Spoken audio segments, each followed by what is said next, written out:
allegiance to the flag of the United States of America and to the republic for which it stands, one nation, under God, indivisible, with liberty and justice for all.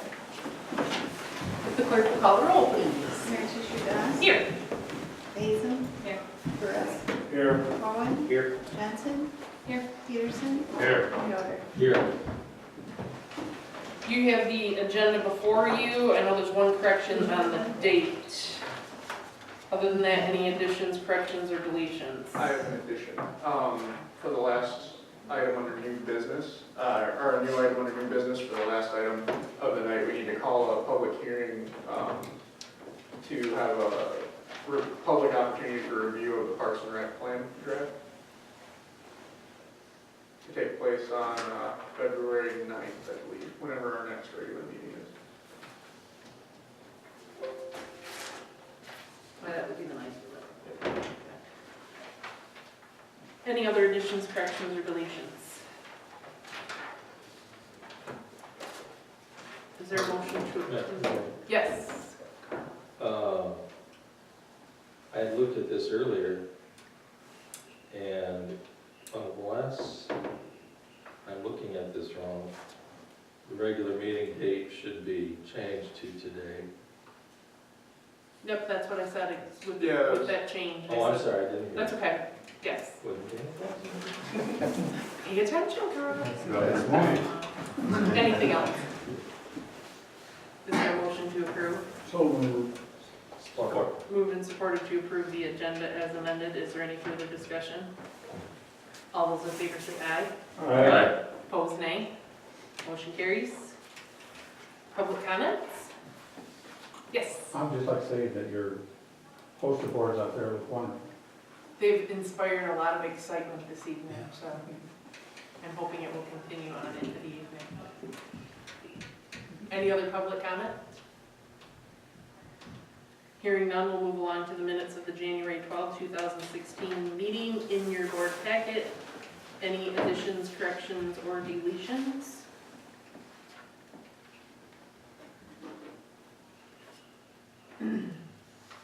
Is there a motion to approve? So moved. Support. Moved and supported to approve the minutes of the regular meeting, January 12, 2016. Is there any further discussion? All those in favor say aye. Aye. Opposed, nay. Motion carries. Move along to the bills, also in your board packet. Questions on the bills?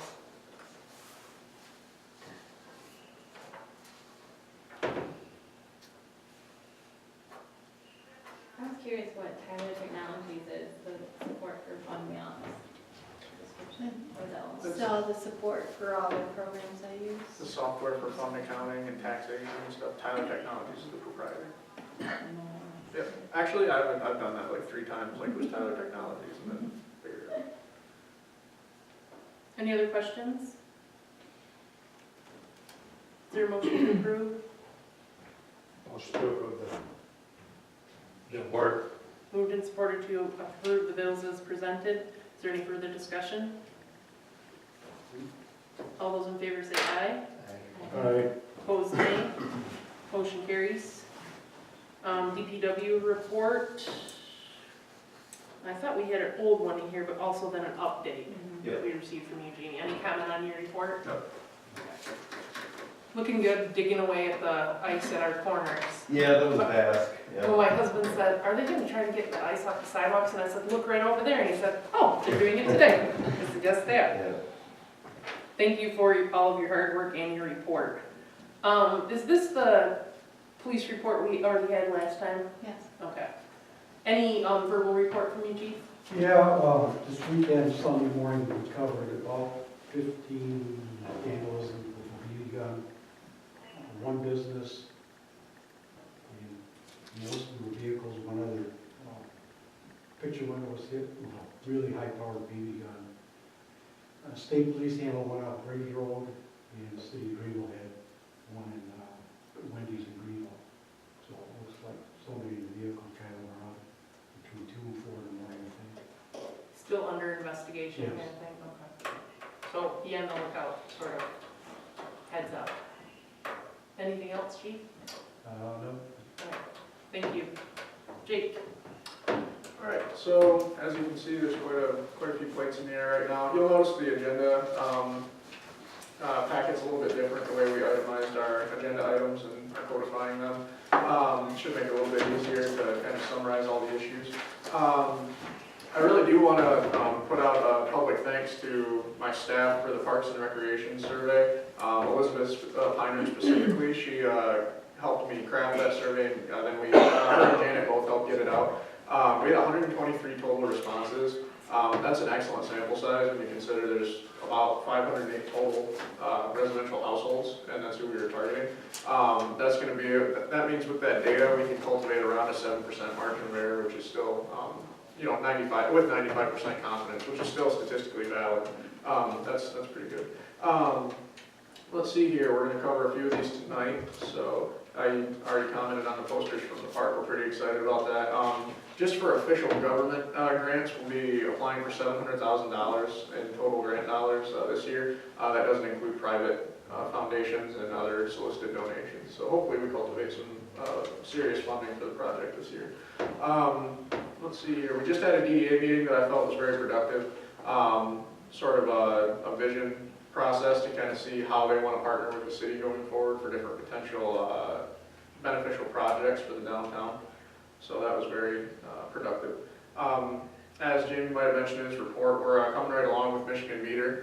We've ordered our commercial water meters and our radio reading equipment and billing software, and they should be setting an appointment with finance staff pretty quick here to train them on that. So as we've talked about, we're really pleased with that project. That's going to save us a ton in man hours and productivity, and it's going to be good for the residents. We're not going to have to go on their property at all in order to get those meters. That being said, a letter will be going out with the newsletter probably, if not right around that time, which will talk about mandatory meter reading replacements. We have to get into the homes to change out those master meters, so we're going to be asking people to make appointments with the DPW. If you remember, the total contract price was around $148,000. We're actually going to be saving close to $50,000 of that because we're going to attempt to do the meter replacements in-house. So that's off that contract. Obviously, that's going to be labor on our end, but we still calculate that it's probably going to be over a $30,000 savings. That's good. Yeah, and thanks to Jamie for taking the lead and working with Michigan Meter on that project.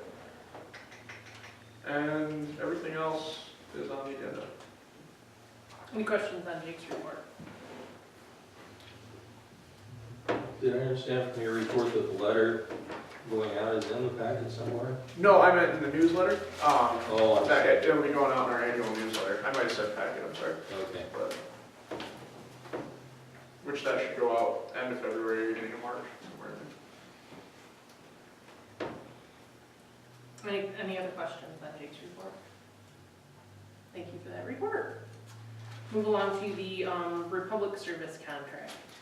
Sure. So that should be agenda item 16-2A. And as you guys can see, you should have a summary of each agenda item prepared in your packet.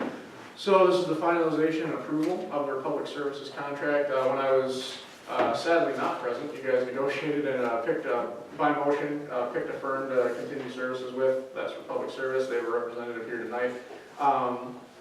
We actually had a pretty good finalization session and negotiated some good pricing to start. I have it enumerated here just for your convenience. Cart prices will stay at $11.90 a month for a year, which is less than the original bid price.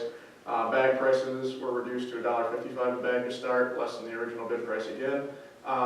We're requesting a 5-year contract with 2 potential 5-year renewal options, and then we also worked out a 3.75% annualized indexed price increase, which is also less than the original bid price. So that's a very favorable contract, and I thank Matt Violette for working with us on that. And other than that, the other standing item is the only other option that is not finalized is the option for curbside recycling at $4.95 a month per household. That would be something where a situation in the city would be a single payer for a contracted price. It's roughly $23,000 a year by our estimations. And then we would recoup that by assessing the total for each household, which would be $59.40 a year on property tax statements. That's the information. I think either way, we do have existing, obviously, recycling services with the county. I'm happy to entertain any questions about that. That's the information I want. My recommendation is you guys discuss and determine whether or not it's in the best interest of the city and residents to include the curbside recycling provision, and then motion to accept the contract as presented, either with or without the recycling option. There's a provision statement with both.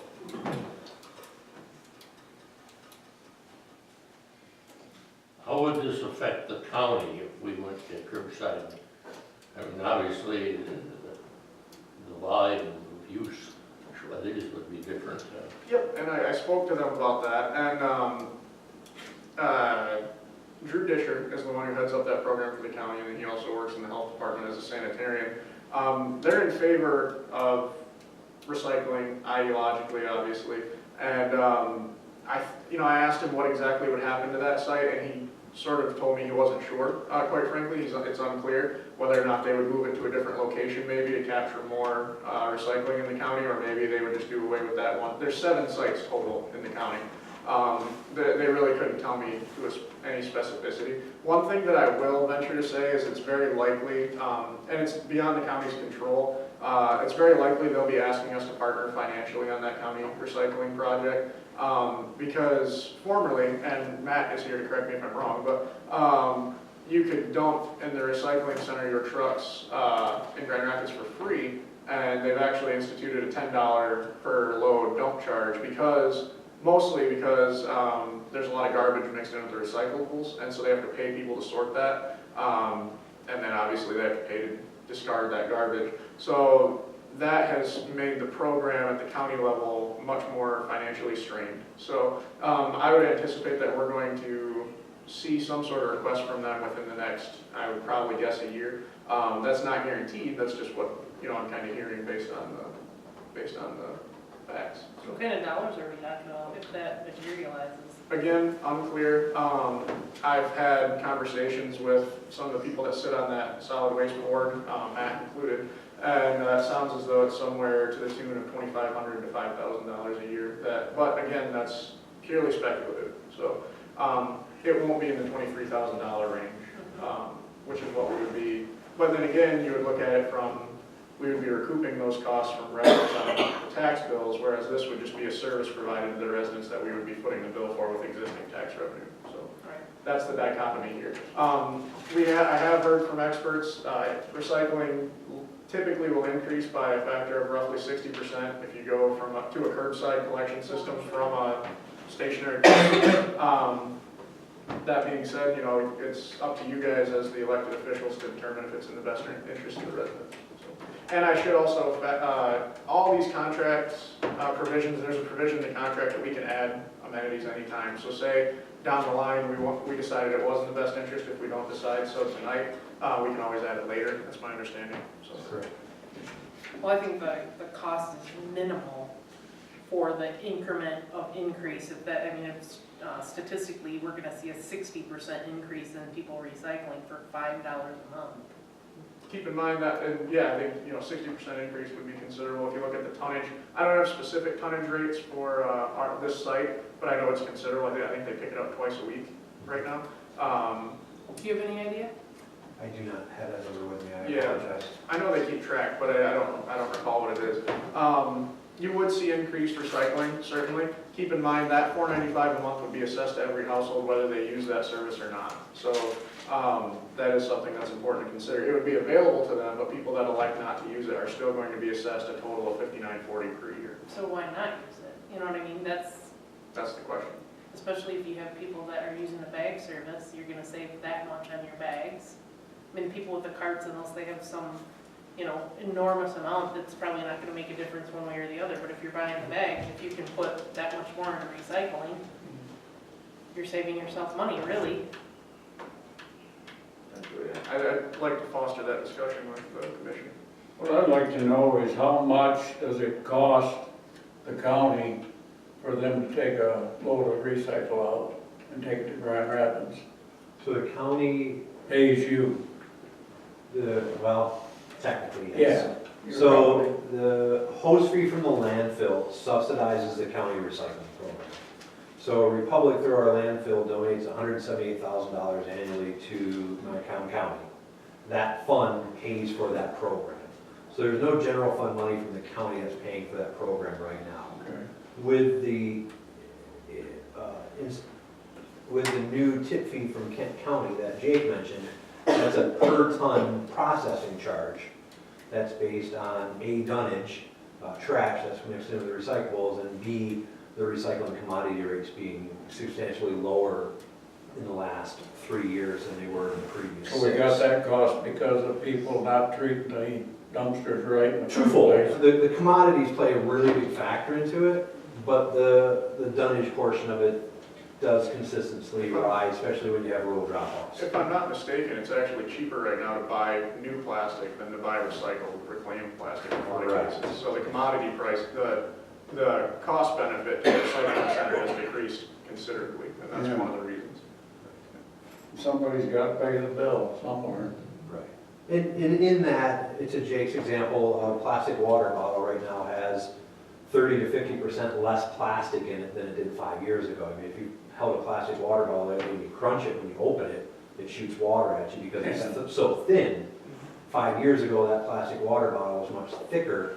It still contains the same volume of mass of space when you recycle it, unless you compress it. And so, but it has less pure plastic content to it. So that's another trend in that recycling market. And the reason why those costs are, moving the way that they are right now. Now, like all commodities, it's ebb and flows, so you look at, a 3 to 5 year average. Right now, at the 3-year mark, it's still in a declining standpoint, and that's why you're seeing some reactionary stuff from the county. Who owns the dump site? The county site, the recycle site, that's owned by No, the dump over in Pearson. Pearson Republic Services does. It used to be privately held, and then it was purchased 25 years ago by Allied Waste, and Allied Waste was procured by Republic Services.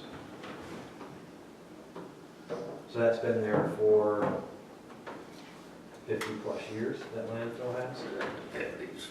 Yeah, if not longer. Ray, did you have something?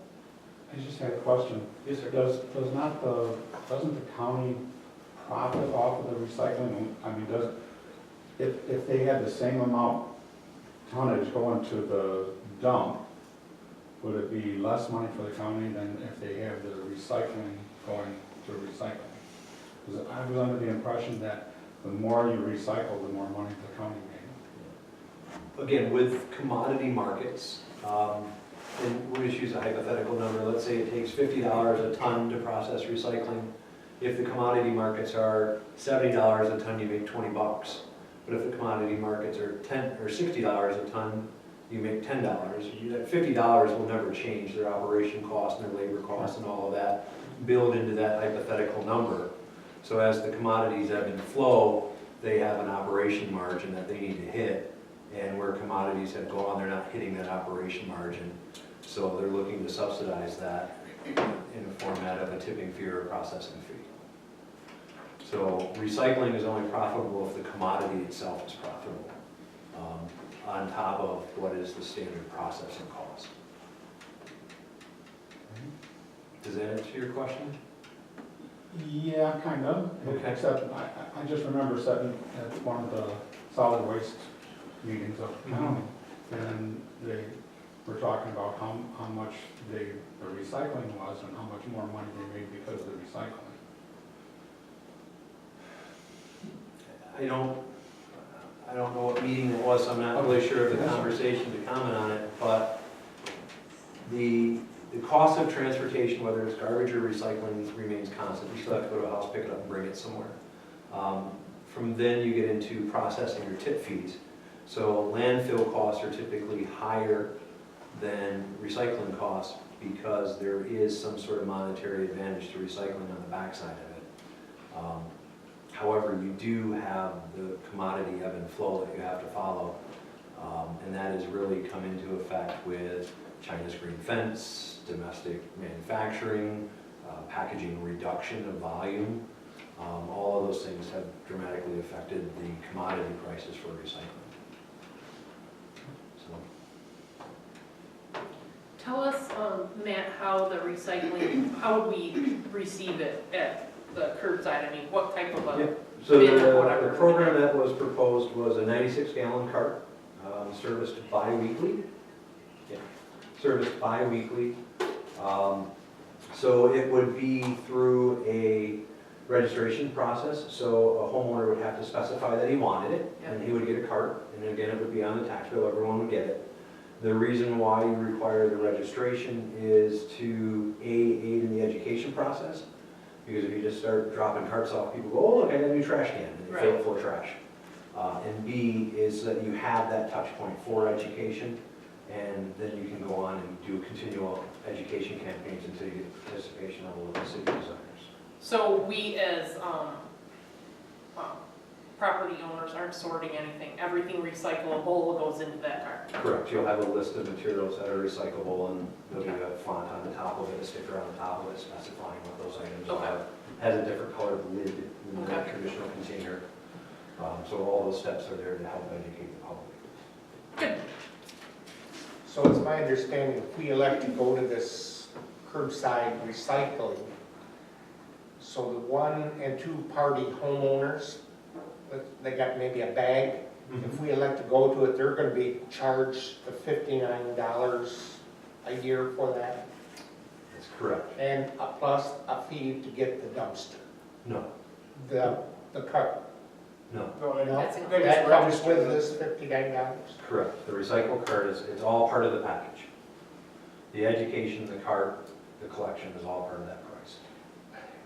My own concern is that we've got a lot of elderly people in here, and that I'm sure, as I'm sitting here, that we're gonna start receiving complaints, or City Hall's gonna, oh, we're forced into this, just from us.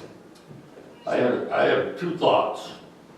One is the same here, that, you know, people aren't gonna know. If I start knocking on doors and say, you know, I'm gonna raise your taxes $59, I'm gonna get a lot of doors slammed in my face. And the other thing, I haven't heard any great demand for having curbside pickup. The only thing, I've heard a little bit, that's, They just throw it. what I'm hearing is what's wrong with our county, Yeah. and that's what They're I'm not hearing. using it. That may be so, but, you know, you start digging in people's pocketbooks here, they're gonna, Yeah.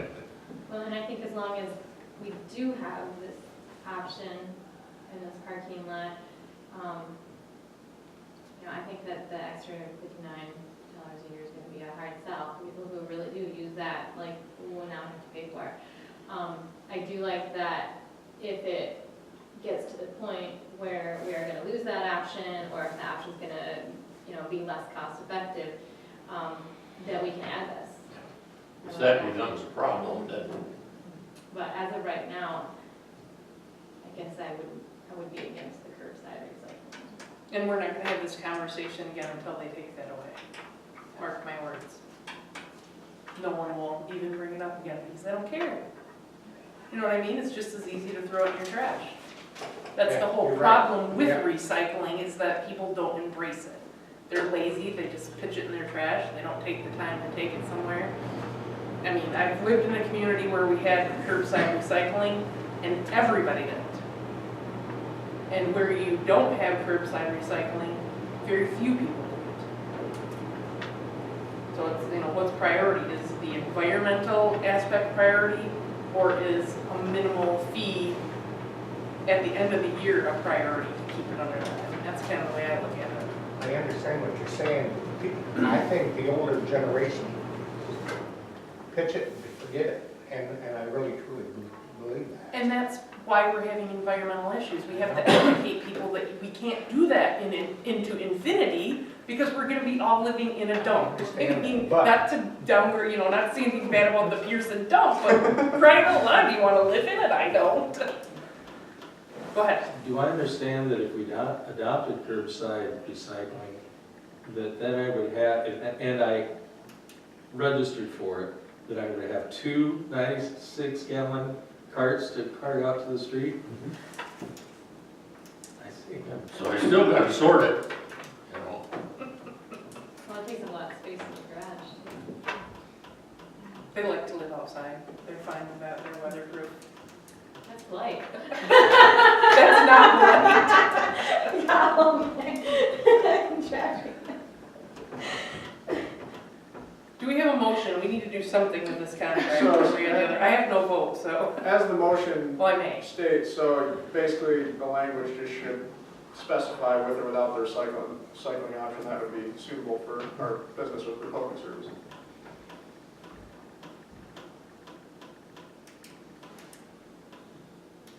I would like to I make a move motion. we eliminate graveside or curbside pickup at You want this to point. accept the contract without curbside recycling? Is that Yeah, what I'm we have hearing? we have to accept the Republic contract without the provision for. Correct. Is there a second to that? Or, Moved and supported to accept the contract with Republic Services for the trash without the curbside recycling option. Is there any further discussion? Yeah, I think that it's a good idea to wait like this until we see what's gonna happen with the recycle sites all over the county, because every one of them's having a problem, and sooner or later, that's probably gonna come to an end. And then we'll have no choice but curbside. I just am waiting for that. Or if people come knocking at my door and say, we need curbside pickup. But I'm not ready to say tonight that's what we're gonna do. What's the process, with curbside pickup if you get the same issue with people putting things that can't be recycled in the recycling bin? With single stream recycling, you always have a percentage of that mix of material that's collected that's going to be unacceptable, whether it's styrofoam or other materials. Our economy is built full of a lot of people which we deem a term called wishful recyclers. And that is they say, well, you know, this is an item that I can recycle. And so they throw it in the recycle bin. Well, the processing center is only acceptable of X number of items. So if that item doesn't fit within the processing center, it ends up being dunnage, even though technically somewhere in the world it probably could be recycled if handled correctly. So there's always a percentage, usually that number is somewhere between 6 and 10% of the total collected material. If we say, yeah, we want this curbside, and the individual homeowners don't want to participate, they don't want the card, there's still going to be charges if we elect to do it. You might as well learn how to recycle. Sometimes you have to push people. And there is an aggressive education campaign that goes with it, that Jake and I have discussed. Any further discussion? I really appreciate the fact that we have the option. I mean, we've negotiated the option at least, so that if the county program does come to an end, or we find that indeed there is a huge call for curbside recycling, that we have the option to add, it's already been negotiated. So there's no question about it. Does the option remain the same price? Sounds like it would. No, it does. Any further discussion? I call for the question.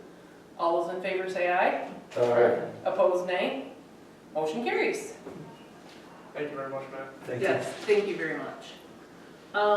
Soliciting bids for the reappraisal of parcels. Sure. So you'll have, I believe it's B, if I'm not mistaken, 16-2B. Yeah, so the city, as you guys know, it has a long-standing in-house assessment program. We have not had a reappraisal of our taxable properties in recent history. So one was initiated either 25 or 26 years ago, but never completed. So there's been changes in contemporary assessing methods, which we have not kept pace with. And then on top of that, our ratios for our commercial entities specifically are beginning to fluctuate away from that 50% mark. So what I mean by that is your assessed value is X and your taxable value is half of X in a perfect world. So we're starting to fluctuate. And we have an assessment study done by county equalization every year, and they randomly select, it might be every 3 years, and they randomly select a certain percentage of our commercial entities, our residential entities, and any other zoned entities that we have. And they brought this to our attention. So he's, Matt Wolford, the Director of Equalization, has been very helpful throughout the process. But really it's the commercial that's first priority, but I would recommend that if we're going to do commercial reassessment, we should do all parcels in the city. Just that, what that'll do is, that'll allow us to basically start off with a fresh assessment roll that has current contemporary practices and values. So our ratios will automatically snap back to 50% because we'll have new taxable values, or new assessed values, which gives us automatically new taxable values. You know, we don't have the capacity in-house to do this all within one project. You know, obviously we have one part-time city assessor. And that has been her recommendation as well, that she would need assistance with that. So the financial impact I'm estimating, and this is also working with Matt to kind of get an idea, would be $25,000 to $35,000 to contract with an assessment firm that could come through and help us reappraise all of our parcels. And you know, this, I know the question is going to come up as soon as I get done talking, will this raise people's taxes? The answer is yes and no. So there's going to be parcels, and I know in the study it showed up that there are parcels that are undervalued and there are parcels that are overvalued. It's going to get people back to what contemporary valuation places their property at. And then whatever that taxable, or that assessed value is, the taxable value will be half of that. Some people will remain virtually unaffected, other people will end up paying more because they've been undervalued for a number of years. Other people will end up paying less. So it's unclear exactly what it's going to do to our revenue stream, but one way or the other, it's our responsibility as a local government to make sure that we're taxing with equity. We need to address this. So I'm happy to entertain any questions, but my recommendation is motion to solicit bids from at least 3 firms with the intent of reappraising all taxable parcels within the city with a priority placed on commercial zones. How long would it take them to do all this work? Well, we have 106 commercial parcels, and it takes an on-site inspection, and then all the residences there, it's an on-property inspection, so they walk the property and check it out. They're usually in a marked vehicle, and I think our total parcel number is something like 700, low 700s, does that sound right? 737 is springing to mind, but so, you know, it would take several months, even with a team. That's why we don't have the capacity to do it in-house. Right. Obviously, I'm not making any, I'm not assuaging any criticism towards our assessment department. What this is essentially is the city has a responsibility for assessing that is complicit with being a home rule city. You know, we do it part-time to pretty much keep things current. The assessor does a good job and should be commended for that, but this is something that's just beyond their ability within their scope of work. So it's going to, and then what this will also do, the value that it'll bring to that department is it's going to get them on pace with contemporary assessment methods, and it'll keep our ratios from eschewing as far as they have. And this took a number of years, but really you're supposed to re-inspect